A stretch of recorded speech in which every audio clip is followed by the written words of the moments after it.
Dans une démarche qui a suscité une large controverse, l'ancien président américain Donald Trump a pris plusieurs décisions au cours de sa présidence, 2017 à 2021, liées à la réduction de l'aide militaire fournie par les États-Unis à un certain nombre de pays, dans le cadre de sa politique « America First », qui visait à réduire les dépenses étrangères et à réorienter les ressources pour renforcer l'économie américaine.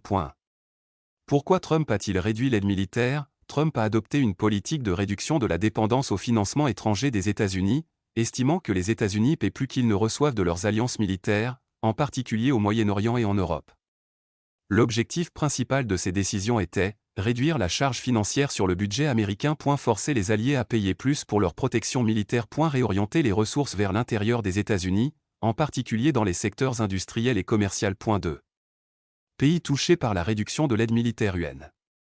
Pays du Moyen-Orient. Irak, l'administration Trump a réduit son soutien militaire à l'Irak après l'escalade des tensions entre les deux pays, notamment après l'assassinat du général iranien Qassem Soleimani à Bagdad, qui a conduit les Irakiens à exiger la fin de la présence militaire américaine. Jordanie, l'aide militaire à la Jordanie a légèrement diminué, bien que le royaume soit considéré comme un allié stratégique des États-Unis dans la région. Autorité palestinienne, l'administration Trump a suspendu toute aide militaire et financière aux Palestiniens, dans le cadre de sa politique de soutien à Israël et de son refus de financer tout parti qui s'oppose à sa politique. Pour l'Europe et l'OTAN. A critiqué à plusieurs reprises l'OTAN pour ce qu'il considère comme des dépenses insuffisantes des pays européens en matière de défense. Les États-Unis ont réduit certains de leurs engagements militaires envers l'Allemagne et les pays d'Europe de l'Est, et leur ont demandé d'augmenter leurs dépenses de défense afin que Washington n'ait pas à supporter de nouvelles charges financières.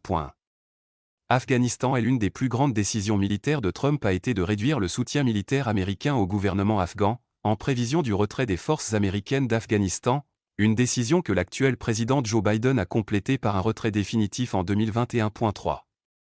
Conséquence d'une réduction de l'aide militaire UN. La colère des alliés. Ces décisions ont suscité la colère de nombreux alliés traditionnels des États-Unis, qui se sont sentis déstabilisés et déçus par la réduction du soutien militaire et économique. Des pays comme l'Allemagne et la France ont commencé à développer des politiques de défense plus indépendantes, en renforçant par exemple la coopération militaire au sein de l'Union européenne sans dépendre totalement de Washington. Pour renforcement de l'influence de la Russie et de la Chine. Les principaux rivaux des États-Unis, la Russie et la Chine, ont exploité ces changements pour renforcer leurs relations avec certains pays auxquels l'aide américaine a diminué, comme l'Irak, l'Afghanistan et certains pays africains. Impact interne sur l'armée américaine aux États-Unis. Certaines décisions de Trump ont rencontré l'opposition du Pentagone, où certains dirigeants militaires ont estimé que la réduction de l'aide pourrait affaiblir l'influence américaine à l'échelle mondiale. 4. Biden va-t-il continuer à réduire l'aide? Après son entrée en fonction, Joe Biden a annulé de nombreuses décisions de Trump, rétablissant l'aide aux Palestiniens et renforçant le soutien à l'OTAN, mais il a poursuivi la politique de réduction des interventions militaires directes, comme cela s'est produit en Afghanistan. Conclusion. La politique de Trump visant à réduire l'aide militaire faisait partie de sa stratégie « America First », qui visait à réduire les charges financières étrangères, mais elle a suscité des inquiétudes parmi les alliés, renforcé l'influence des adversaires et créé de l'instabilité dans certaines régions. Aujourd'hui, les répercussions de ces décisions continuent de jeter une ombre sur la politique étrangère américaine et les relations internationales.